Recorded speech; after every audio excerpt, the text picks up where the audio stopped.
Hello friends, इस channel पर आप सबका स्वागत है। हमने एग्जाम में अक्सर इस टाइप के क्वेश्चन ज़रूर देखे होंगे कि which of the following pairs will give displacement reaction. अब हमें पता कैसे चलेगा कि कौन सा मेटल किसको डिस्प्लेस कर रहा है और किस में डिस्प्लेसमेंट रिएक्शन पॉसिबल है या नहीं है। तो इस क्वेश्चन को सॉल्व करने का सबसे अच्छा तरीका है कि हम एक रिएक्टिविटी टेबल जो होती है उसको याद रखें। अगर हमें ये पता होगा, जैसे ये जो पहला ऑप्शन दिया हुआ है NaCl solution and copper metal, तो सोडियम और कॉपर में से कौन ज़्यादा रिएक्टिव है, अगर हमें ये पता हो तो हम इजीली बता सकते हैं कि आखिर कॉपर Na को डिस्प्लेस करेगा या नहीं। तो आइए इसको रिएक्टिविटी टेबल के माध्यम से समझने की कोशिश करते हैं।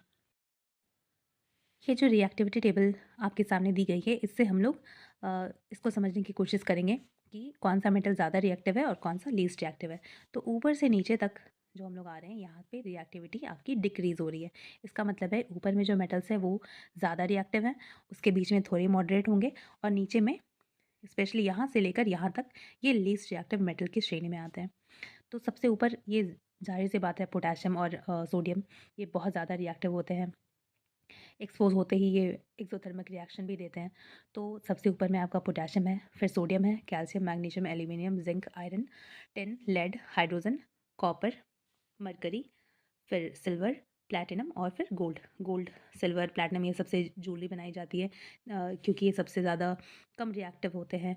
आपने डेली लाइफ में भी देखा होगा, जो गोल्ड के रिंग्स होते हैं, उनमें आप डेली यूज़ करते हैं, उसमें पानी भी पड़ जाता है, फिर भी वो रिएक्टिव नहीं होता, वो जल्दी काला नहीं होता है। तो इसलिए इन सब का यूज़ ज्वेलरी बनाने में किया जाता है क्योंकि ये लीस्ट रिएक्टिव मेटल होते हैं। तो सबसे ऊपर में जो है पोटेशियम, वो सबसे ज़्यादा रिएक्टिव है, और जो सबसे नीचे है गोल्ड, वो सबसे लीस्ट रिएक्टिव है। फ्रेंड्स, इस रिएक्टिविटी टेबल को भी एक ट्रिक के माध्यम से याद रखा जा सकता है, क्योंकि इस तरह याद रखना तो थोड़ा मुश्किल है, पर अगर हम लोग इसमें ट्रिक अप्लाई करेंगे तो ये हमें ईजिली याद हो जाएगी।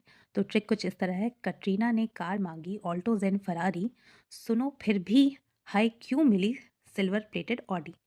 इसको आप लोग 2-4 बार प्रैक्टिस करेगा तो आपको बिल्कुल याद हो जाएगा। तो फ्रेंड्स, इस क्वेश्चन को सॉल्व करने के लिए हमें पहले ये देखना है, NaCl प्लस कॉपर, तो क्या ये रिएक्शन पॉसिबल है या नहीं।